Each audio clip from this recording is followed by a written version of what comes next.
discussion, let us address the fundamental shift in how content is delivered.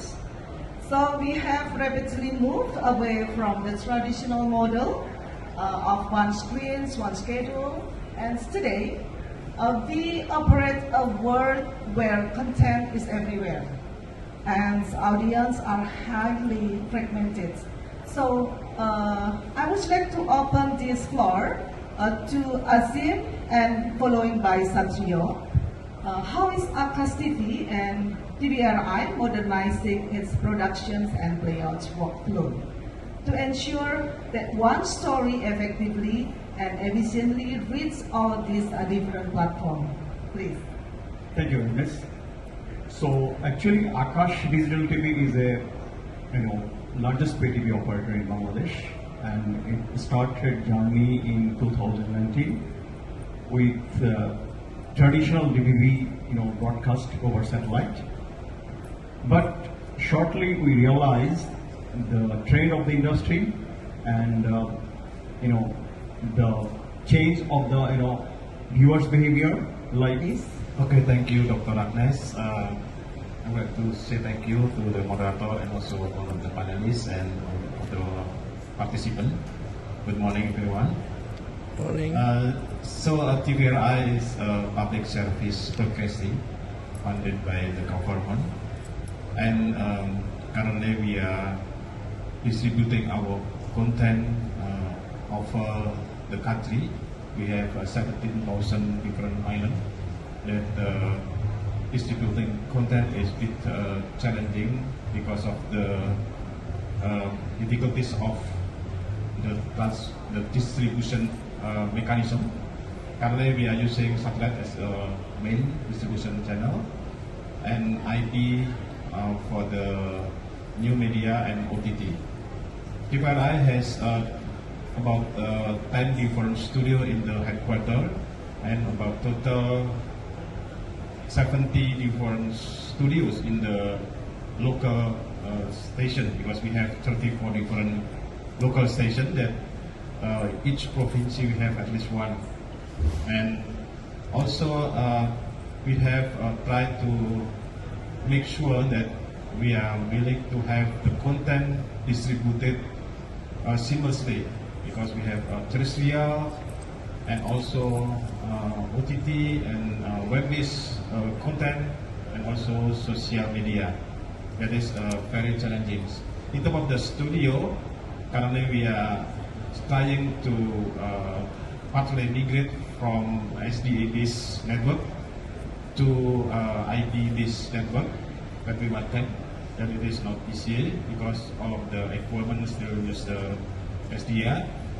But our system currently already integrated with a certain part of the broadcasting management system, such as media asset management, ingress, and also archiving, as well as we try to make the workflow integrated to the platform to make sure that easy to us to distribute our content all over Indonesia. Yeah, thank you. Thank you so much, Akas and Satrio, for your insights. And Billy, allow me to bring you into the discussion from broader strategy perspective. So as we modernize this workflow to reach everywhere, it is naturally bring us to the next critical element, the audience itself and how their behavior has evolved. It means we must also look closely at the changing natures of the audience itself. And I think we agree that the reality is we are not longer just competing with rival television stations. We are actively competing also for attention against YouTube creators, TikTok, influencers, and even AI-generated media. And I think because of this, broadcasting is becoming fundamentally conversational and also expected to be a calibrator of the content as well. Audiences no longer want to just consume content, They won't also participate through direct feedbacks and community involved. And also, from your strategic perspective, how should broadcasters reposition themselves in a landscape where platform can engage with them? So please, Billy. Thank you, Dr. Agnes, members of the panel. Hello. I think to survive. Thank you for your insights, Billy. So it means we should collaborate with them. Also, we have to be the calibrator as well. Yeah. Okay. Thank you so much, Billy. So as we examine these operational shifts, and we must acknowledge that digital transformation is impossible without talent transformations. I would like to bring this situation to Akash. So to delve into this critical technical and ethical challenge, I would like to have a question to Akash TV. This is we have Asim here, and give your extensive technical backgrounds. How are you preparing both your teams and your infrastructure for this duality? Specifically, how do you balance the rapid speed of AI and social media with the traditional broadcast value of verifications, accuracy, and ethics? Please. Thank you. Now, I think I will bring Pak Satrio into conversations regarding the public service broadcasters. Pak Satrio, that public trust is the single strongest asset for public service broadcasters, and in a landscape often driven by algorithms, public media cannot simply chase virality. It is ultimate missions is to create true public value. The public broadcasters serve a critical, irreplaceable functions of our society, and they are the bedrock for giving trusted information, and then also preserving national culture and delivering life-saving disaster communication during times of the crisis. And with that mind, I would like to ask you, representing Indonesia National Public Broadcaster TVRI, navigating this crowded multi-platform space is undoubtedly complex. And how do you strategically differentiate between attention, such as going viral, and true impacts, with serving the public good? How does TVRI ensure it remains impactful? Please, Satrio. Thank you, Dr. Agnes. Yeah, you are correct that in Indonesia, the current condition of social media activities is make us working hard to make sure that the information going to the public is supposed to be correct, and there is no activities that are not true to go public, to make public aware. So we are trying to become the broadcaster that public trust is number one, is very important. I do believe that we all agree that to make content with viral is very easy with the algorithm. However, we are creating, as a public broadcasting, we are trying to creating public trust. It is very important and very difficult us to focusing on that kind of strategy. Because Indonesia is the number 2 of TikTok user, and also maybe number 3 of Instagram user. Social media is daily activities, and how some of them try to make content against the government, and content against any others group of people, and also some of them also creating content about fundamentalist religion. So it is the important position of TVRI to get the public trust to make sure that everything will be easier to be confirmed. For example, during Ramadan time, the Indonesian people is always watching TVRI because to make sure that the breakfast time in the evening is correct in the minute and second. So they are watching to make sure that they are not wrong to get the breakfast time. Yeah. It is happened in Indonesia. And also for this kind of activity to make sure that the TVRI function to ensure the public trust, we have several development of the OTT platform. Currently we have two different OTT platforms, and also we are using AI analytic to make sure that the content is correct and also can become the healthy information to the people.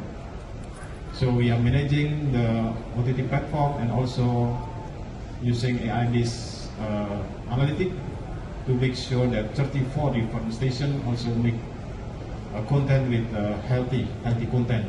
It is our strategy. And there is other situation that the distribution of content is not only in the urban area. We are distributing also in the rural area when the people have very limited information.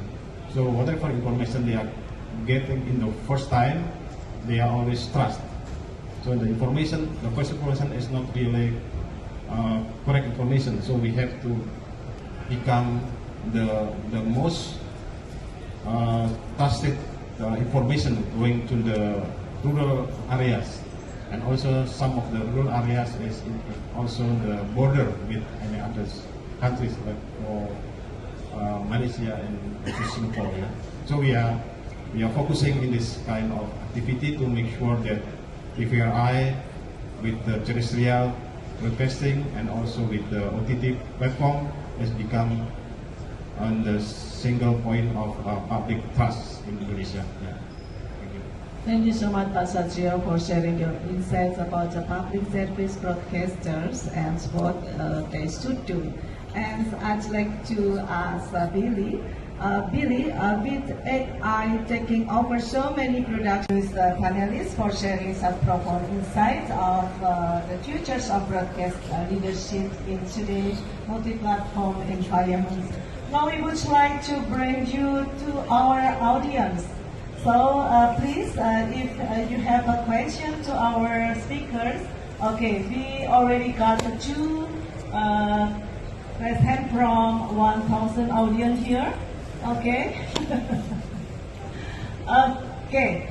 Please. After yes. Polly Suba glimpses of Guam, you mentioned that the tools, the AI, the system is just a tools, yeah, just additional tools. The more important thing is the man behind the tools. So, as I said, really informed that editorial team is really important. They have to take action to make sure that all of the information shared to the people, the public, is confirmed and to be really discussed and make sure that not as unbiased information. So this is the more important.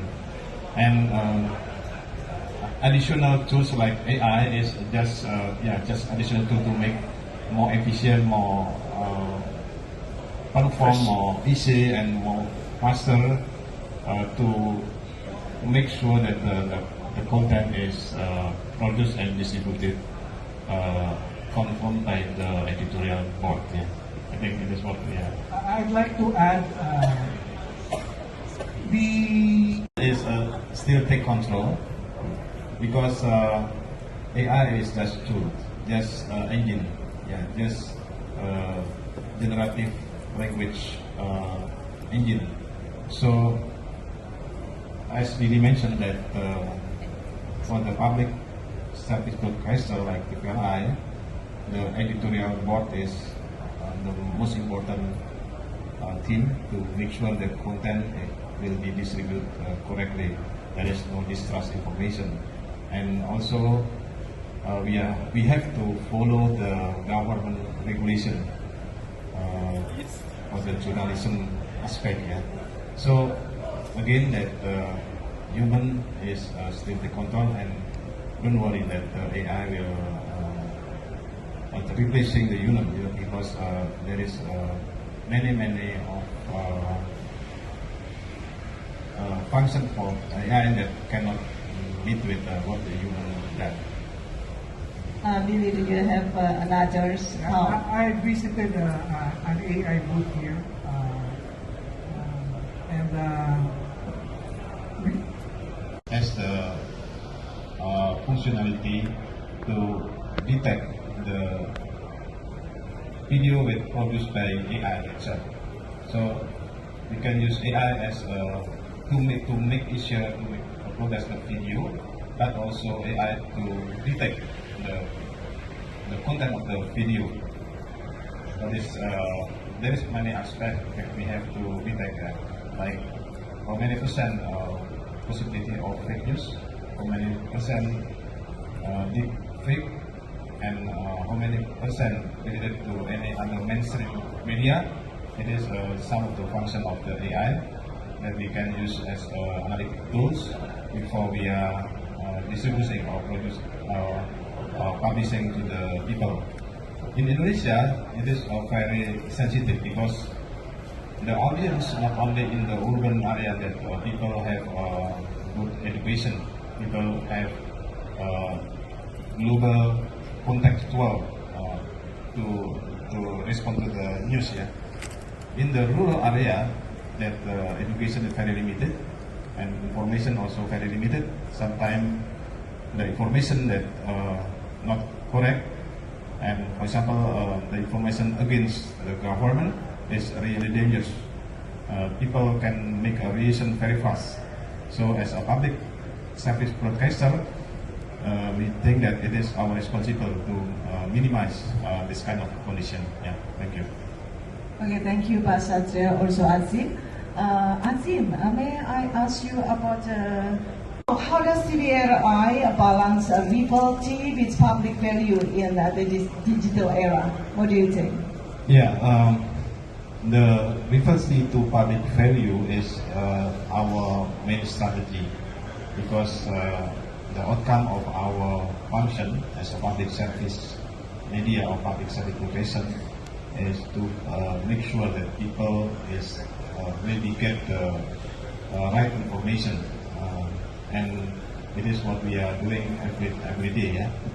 So using the tool like AI and any other technology to make us more easier, more efficient, more productive to make the content, not as a whole content, but contributed to preparation, production, post-production, and also how to combine with the virus media situation, and also what is the relation with the government